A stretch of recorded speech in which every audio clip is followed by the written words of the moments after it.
Is the United States losing its grip on the Middle East? For decades, America dictated wars, shaped alliances, and controlled outcomes across the region. But today, something is different. A ceasefire is being discussed, negotiations are happening, and for the first time in a long time, the United States does not appear to be fully in control.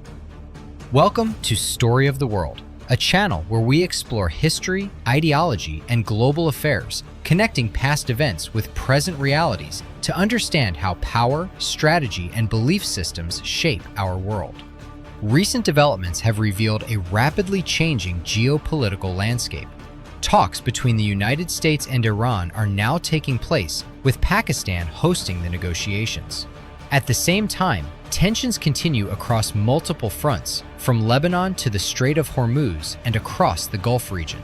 But what stands out the most is this: the United States appears to be pushing for a ceasefire. This is not how American power has traditionally operated. Historically, the United States has acted from a position of dominance. It set the terms, it defined the objectives, and it enforced outcomes through military and political pressure. But this time, the situation is different. Even after weeks of conflict, Iran has not capitulated. There is no decisive outcome, and American officials themselves have admitted uncertainty about why Iran has not backed down. The role of Pakistan in these negotiations also reveals something important. Pakistan is not presenting its own solutions. It is not shaping the direction of the talks. Instead, it is facilitating discussions between larger powers. This reflects a broader pattern where certain states act as intermediaries rather than decision-makers. And in this case, the negotiations appear to be happening largely at the request of the United States. At the same time, China is playing a quiet but significant role. China has encouraged Iran to engage in negotiations, not out of political alignment, but because of economic necessity. The conflict has disrupted global energy markets. Rising oil prices directly affect China and Europe, both of which depend heavily on external energy supplies.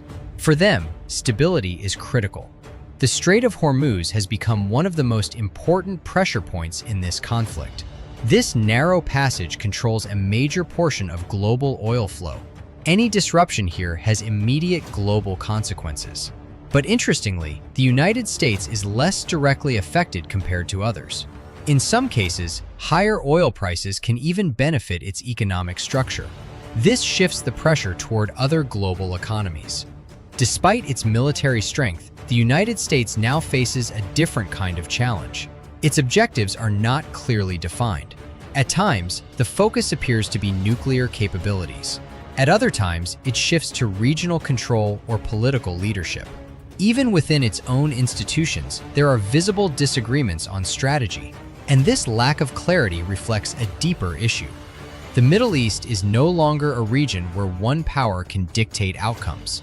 Multiple players are involved, interests are overlapping, and the situation is becoming increasingly unpredictable. The United States remains powerful, but its ability to control events the way it once did is no longer guaranteed.